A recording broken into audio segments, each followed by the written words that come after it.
Donald Trump, അമേരിക്കയുടെ പുതിയ president, ഇന്ത്യക്കെതിരെ ഒന്നും ചെയ്യില്ലായിരുന്നു എന്നായിരുന്നു ഇവിടുത്തെ ചില വിഷാദന്മാരുടെ വ്യാഖ്യാനം. ട്രംപാണ്.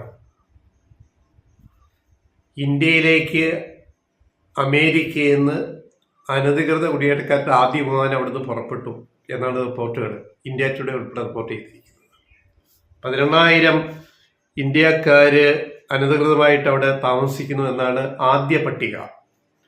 മൊത്തം 15 ലക്ഷമുണ്ട് അനധികൃത ഇന്ത്യക്കാര് അമേരിക്ക താമസിക്കുന്നത്. അതിൽ ആദ്യ പട്ടികയിലെ ഈ 15 ലക്ഷത്തിലെ ആദ്യ പട്ടികയിലെ 11,000 ഇന്ത്യക്കാരെ അവിടെ നിന്ന് ഇങ്ങോട്ട് തിരിച്ചയക്കാൻ ട്രംപ് തീരുമാനിച്ചു.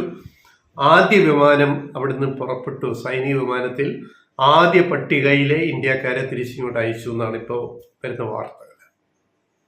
ഈ വാർത്തകൾ സത്യമാണോ ഇല്ലയോ എന്നുള്ളത് നമ്മൾ കാത്തിരുന്ന് കാണുക. എന്തായാലും കൊളംബിയ, ബ്രസീൽ, ഇക്വഡോർ തുടങ്ങിയ രാജ്യങ്ങളിലേക്ക് അമേരിക്കയിൽ നിന്ന് ഓൾറെഡി സൈനിക വിമാനത്തിൽ ആൾക്കാരെ തിരിച്ചയച്ചിരുന്നു. വിലങ്ങ് വെച്ചിട്ട് കയ്യിലും കാലിലും. ബ്രസീലിൽ പ്രതിഷേധം ഉണ്ടായി. ബ്രസീലിലേക്ക് ആദ്യ വിമാനം പുറപ്പെട്ടു. കയ്യിലും കാലിലും വിലങ്ങ് വെച്ചിട്ടാണ് അമേരിക്കയിൽ നിന്നും ബ്രസീലുകാരെ തിരിച്ച് ബ്രസീലിലേക്ക് കൊണ്ടുപോയത്. ഈ നടപടിയെ മനുഷ്യാവകാശ ലംഘനമാണെന്ന് പറഞ്ഞിട്ട് ബ്രസീൽ ഗവൺമെന്റ്, അവിടുത്തെ ഇപ്പോഴത്തെ ലുല ഗവൺമെന്റ് അതിനെതിരെ നടപടി ആവശ്യപ്പെട്ടു. ദേശീയ രാജ്യാന്തര തലത്തിൽ കൊളംബിയ മുട്ടുമടക്കി, ഇക്വഡോർ മുട്ടുമടക്കി. ഇപ്പൊ ഇന്ത്യയുടെ ഊഴമായി. ഇന്ത്യയിലേക്ക് ആദ്യ വിമാനം അനധികൃത കുടിയേറ്റക്കാരുമായിട്ട് ആദ്യ വിമാനം പുറപ്പെട്ടു എന്നാണ് റിപ്പോർട്ടുകൾ. എന്തേ ഇന്ത്യക്ക് പറയാനുള്ളത്? മോദി ഫൈ അല്ലേ ട്രംപുമായിട്ട് നമ്മുടെ പ്രധാനമന്ത്രി? Phi Trump Modi phi. എന്തേ ഇക്കാര്യത്തിൽ പറയാനുള്ളത്? അനധികൃത കുടിയേറ്റം നിയമവിരുദ്ധമാണ്, ഒരു സംശയമില്ല. പക്ഷെ അവിടുന്ന് ഓരോ രാജ്യത്തുനിന്നും അങ്ങനെയുള്ളവരെ തിരിച്ചയക്കുമ്പോൾ പാലിക്കുന്ന ചില ഡിപ്ലോമാറ്റിക് മാന്യതകളുണ്ട്. ഈ കുടിയേറ്റം എന്ന് തുടങ്ങിയതാണ്. ഇപ്പോഴത്തെ അമേരിക്കൻ പ്രസിഡന്റ് ഡൊണാൾഡ് ട്രംപ് അദ്ദേഹത്തിന്റെ പൂർവികര് കുടിയേറ്റക്കാരാണ്. യൂറോപ്പിൽ നിന്ന് കുടിയേറിയ കുടുംബത്തിലെ പിന്നെ വന്ന സന്തതിയിൽ പരമ്പരയിൽപ്പെട്ടവരാണ് ഡൊണാൾഡ് ട്രംപ്. ഡൊണാൾഡ് ട്രംപിന്റെ ഭാര്യ എവിടുന്ന് കുടിയേറിയ കുടുംബത്തിൽപ്പെട്ടവരാണ്? റഷ്യ അനുബന്ധ മേഖലയിൽ. അപ്പൊ കുടിയേറ്റക്കാരുടെ ചരിത്രം എടുത്താൽ പലരും അവരുടെ പൂർവികര് അച്ഛൻ അമ്മൂമ്മ, അമ്മൂമ്മയുടെ അമ്മൂമ്മ ഒക്കെ കുടിയേറിയവരാണ്. ആപ്പിൾ ലോകത്തെ ഏറ്റവും വലിയ വിവര സാങ്കേതിക വിദ്യയിലെ ഏറ്റവും വലിയ കമ്പനിയാണ് ആപ്പിൾ തുടങ്ങിയത് സ്റ്റീവ് ജോബ്സ് ആരായിരുന്നു? അനധികൃത കുടിയേറ്റക്കാരനായിരുന്നു. ആരുടെ? സ്റ്റീവ് ജോബ്സിന്റെ അച്ഛൻ. സിറിയന്ന് കുടിയേറിയ മുസ്ലിം സമുദായത്തിൽപ്പെട്ട ആളാണ്. സ്റ്റീവ് ജോബ്സിന്റെ അച്ഛൻ ഒരു അമേരിക്കക്കാരിയെ കല്യാണം കഴിച്ചില്ല, പ്രേമിക്കുന്നു.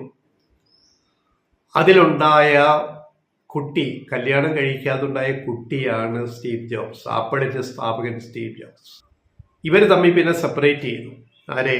ഈ കുടിയേറിയ സ്റ്റീവ് ജോബ്സിന്റെ അച്ഛനും ഈ അമ്മയും തെറ്റിപ്പിരിഞ്ഞിട്ട് ഈ അമ്മ, അവര് ഗർഭിണിയാണ്. ഈ ഗർഭിണിയെ ഡൊണേറ്റ് ചെയ്യുന്ന, അതായത് ഗർഭം അലസിപ്പിക്കാതെ, ഇപ്പൊ ഗർഭചിത്രത്തെ തടയുന്ന നിയമമൊക്കെ ട്രംപ് കൊണ്ടുവരികയാണല്ലോ. അവിടെയാണ് നമ്മൾ ആലോചിക്കേണ്ടത്. സ്റ്റീവ് ജോബ്സിന്റെ അമ്മ എൻ്റെ വയറ്റിൽ വളരുന്ന കുട്ടിയെ നശിപ്പിക്കാൻ ആഗ്രഹമില്ല എന്ന് പറഞ്ഞിട്ട് അവിടെ ഡൊണേറ്റ് ചെയ്യാൻ, ദത്തെടുക്കാൻ വേണ്ടിയുള്ള ഒരു ഓപ്ഷൻ ഉണ്ട്.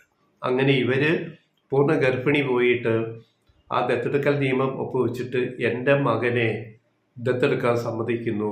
അത് ഇല്ലീഗൽ ചൈൽഡാണ്, ഒരു വിവാഹത്തിലുണ്ടായ കുട്ടിയല്ല. ഇല്ലീഗൽ ചൈൽഡിനെ ദത്തെടുക്കാൻ ആൾക്കാർ അമേരിക്കയിലുണ്ട്. അങ്ങനെ ദത്തെടുത്ത ആളാണ് സ്റ്റീവ് ജോബ്സ്. എന്ന് പറഞ്ഞാൽ സ്റ്റീവ് ജോബ്സിനെ വളർത്തിയത് മറ്റൊരു അമേരിക്കൻ കുടുംബമാണ്. അപ്പോൾ സ്റ്റീവ് ജോബ്സ് അറിയുന്നു, കുറെ കാലം കഴിഞ്ഞിട്ട് അറിയുന്നു, ആപ്പിളിന്റെ ഫൗണ്ടർ അറിയുന്നു, ഞാൻ ഇങ്ങനെയാണ് ജനിച്ചത്.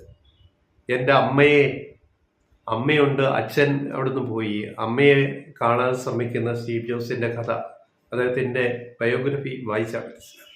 ട്രംപിൻ്റെ കുടുംബം ഇതുപോലെ കുടിയേറിയതാണ്. എന്നിട്ട് ഇപ്പോൾ വന്നിട്ട് തിരിച്ചയക്കുകയാണ്. ഇവിടെ എന്താണ് ഇന്ത്യക്ക് ഇടപെടാനുള്ളത്? മോദിയും ട്രംപ് ഭായ് ഭായ് അല്ലേ? ട്രംപിൻ്റെ അടുത്ത സുഹൃത്തെന്നാണ് മോദി അദ്ദേഹത്തെ ഇന്ത്യ പ്രധാനമന്ത്രിയെ സ്വയം വിശേഷിപ്പിക്കുന്നത്. എന്ത് ചെയ്യാൻ പറ്റും? ഇത് ആദ്യ തുടക്കമാണ്. തുടക്കം ബാക്കി പിന്നാലെ വരുന്നുണ്ട്. കാത്തിരുന്ന് കാണാം.